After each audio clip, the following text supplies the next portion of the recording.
Bonjour, aujourd'hui tu as décidé de regarder une vidéo et je te félicite pour cette démarche, donc je te laisse sans plus attendre avec la correction d'une évaluation.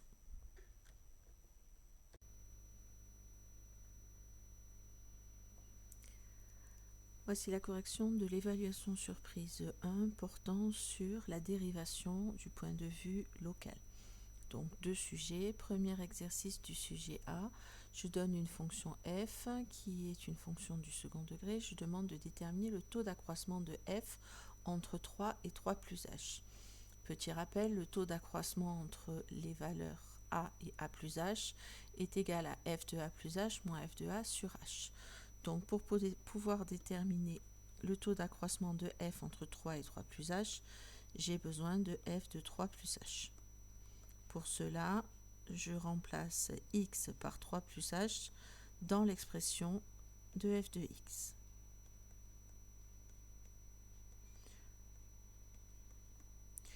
Je vais développer cette expression. Ici, 3 plus h au carré, c'est une identité remarquable.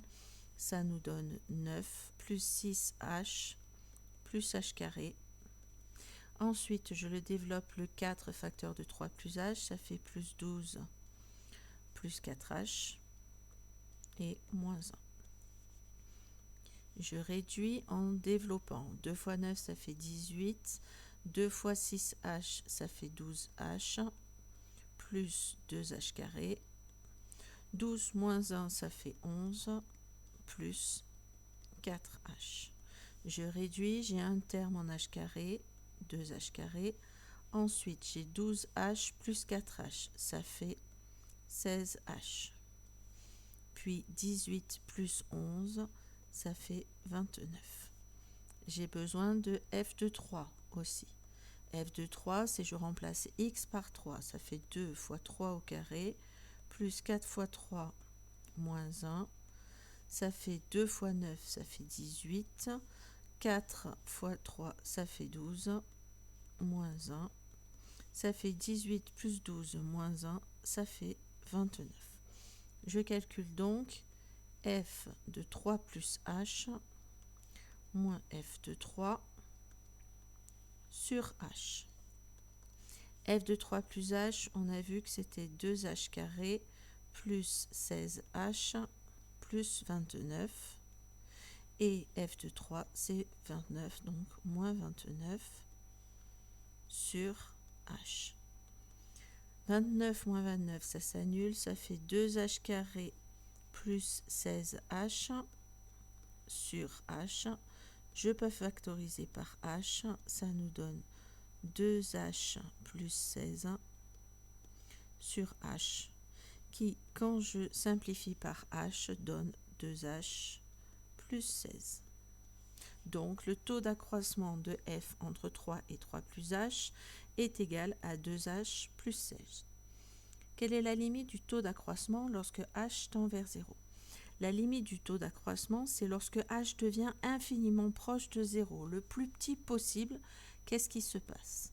Donc, je cherche la limite lorsque h tend vers 0 de f de 3 plus h moins f de 3 sur h, c'est-à-dire la limite de la valeur que je viens de calculer lorsque h tend vers 0.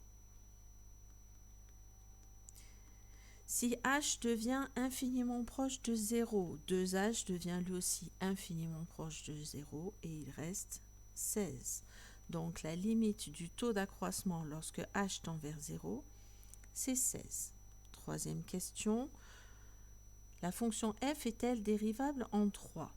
Pour que la fonction soit dérivable en 3, il faut que le taux d'accroissement ait une valeur limite. C'est bien le cas ici, puisque le taux d'accroissement a une valeur limite qui est 16, et cette valeur nous permet de dire que f est dérivable en 3. Comme limite quand h tend vers 0 de f de 3 plus h moins f de 3 sur h est égal à 16, un réel, f est dérivable en 3. déterminer le nombre dérivé de f en 3. Ce nombre dérivé, c'est le nombre que l'on note f' de 3 et il vaut la valeur limite du taux d'accroissement.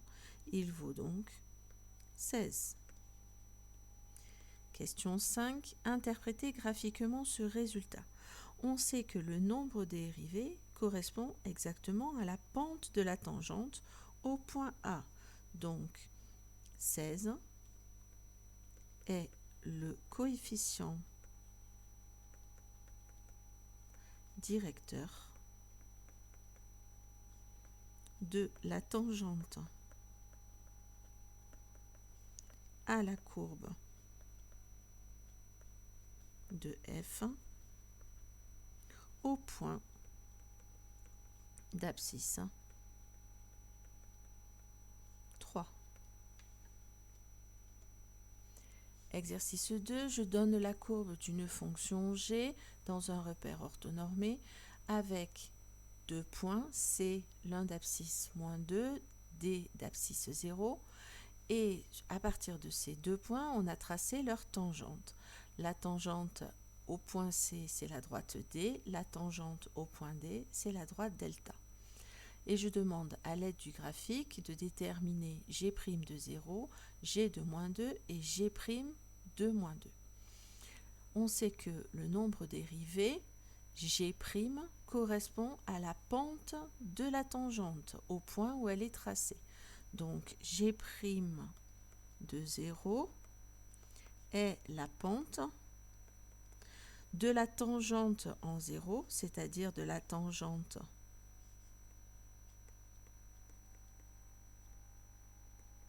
en D à CG.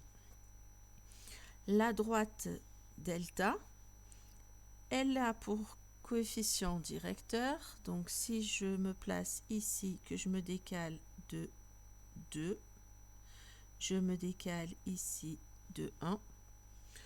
Donc la pente qui correspond à G' de 0, elle est égale à 1 sur 2. Que vaut G de moins 2, c'est l'image de moins 2 par G. L'image de moins 2 par G, c'est l'ordonnée du point C.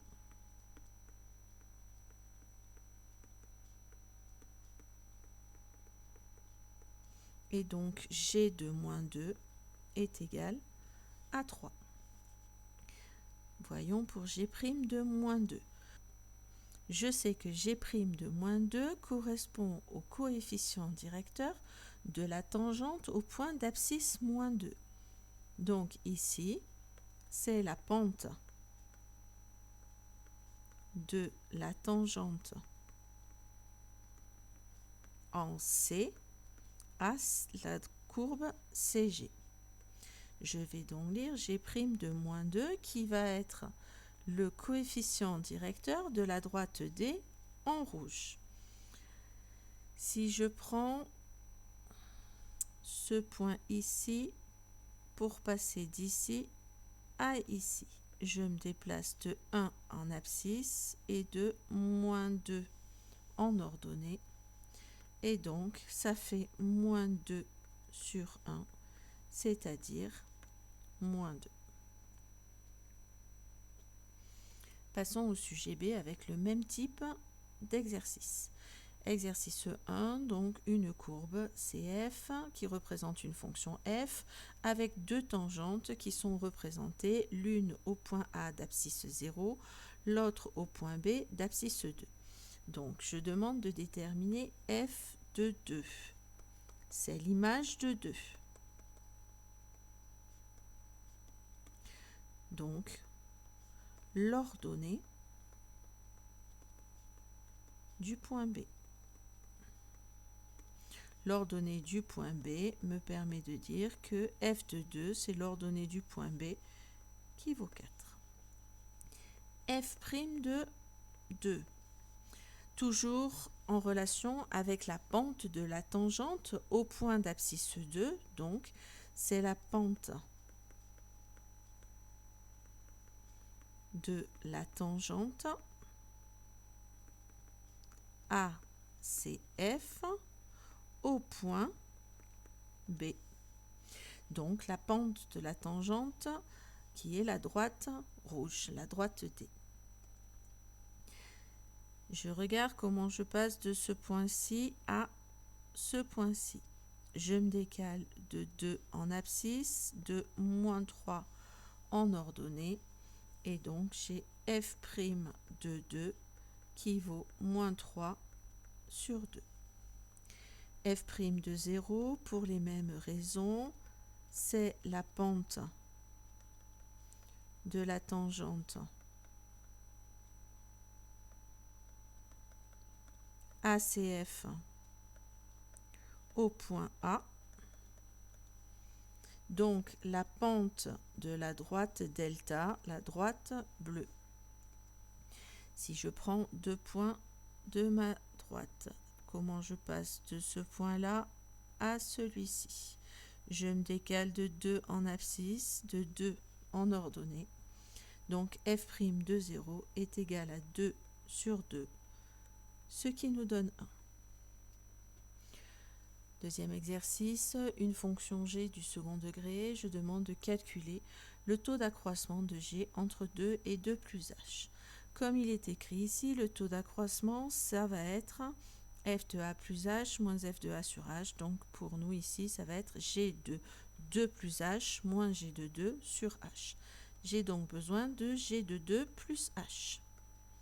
Pour cela, je remplace tous les x par 2 plus h dans l'expression de g. Ça fait 3 facteur de 2 plus h au carré plus 2 facteur de 2 plus h moins 5.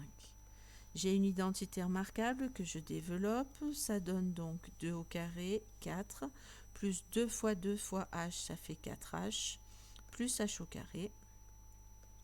Ensuite, j'ai 2 facteurs de 2 plus h que je développe, ça fait 4 plus 2h, moins 5. J'obtiens donc pour g de 2 plus h, 3 fois 4, 12. 3 fois 4h, 12h. 3 fois h carré, 3h carré. 4 moins 5 moins 1 plus 2h. Je finis de réduire, j'ai un terme en carré, 3h carré. Ensuite, 12h plus 2h, 14h. Puis 12 moins 1 qui fait 11. J'ai besoin de g de 2 aussi. C'est-à-dire tous les x, je les remplace par 2. Ça fait 3 fois 2 au carré, plus 2 fois 2, moins 5. 2 au carré, ça fait 4, donc 3 fois 4, ça fait 12, plus 4, moins 5, ce qui fait 11. Je calcule maintenant g de 2 plus h moins g de 2 sur h. Avec ce que j'ai trouvé précédemment, ça fait 3h carré plus 14h plus 11 moins 11 sur h. Je réduis, moins 11 plus 11 s'en va, il reste 3h carré plus 14h. Pour pouvoir simplifier ce quotient, il faut que je factorise par h. J'obtiens 3h plus 14 sur h. Je simplifie par h, il reste 3h plus 14. Voilà la valeur du taux d'accroissement de h de la fonction g entre 2 et 2 plus h. Question 2. Quelle est la limite lorsque h tend vers 0 de ce taux d'accroissement g de 2 plus h moins g de 2 sur h? Ça revient donc à déterminer la limite lorsque h tend vers 0 de la valeur que je viens de trouver, 3h plus 14. h tend vers 0, c'est il devient infiniment proche de 0. Il me reste donc 14. Plus que 3 fois quasiment 0 plus 14, ça donne 14. Question 3, la fonction g est-elle dérivable en 2? Justifiez votre réponse. Ben oui, car la limite du taux d'accroissement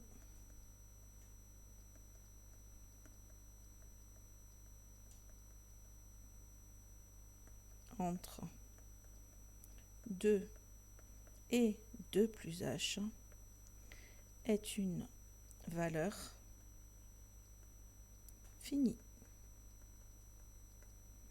Question 4. Déterminer le nombre dérivé de g en 2. Il se note g' de 2 et il correspond à la valeur limite du taux d'accroissement de g. C'est donc 14. Question 5. Interpréter graphiquement ce résultat. 14, c'est le coefficient directeur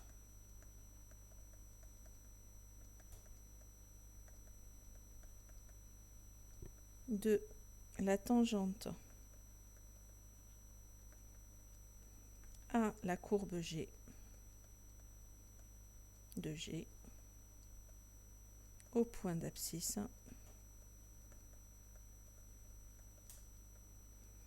de. Voilà, cette vidéo est terminée. Cette vidéo est terminée. Je te félicite pour être allé jusqu'au bout. J'espère qu'elle t'aura permis de corriger des erreurs que tu faisais ou des choses que tu n'avais pas compris. Maintenant, il s'agit de la reprendre un petit peu plus tranquillement, je pense, pour être certain d'avoir parfaitement compris. Tu trouveras en commentaire un lien vers le sujet. Et si tu en as envie, tu peux me laisser un petit commentaire pour me dire ce que tu as pensé de cette vidéo. Merci, à bientôt.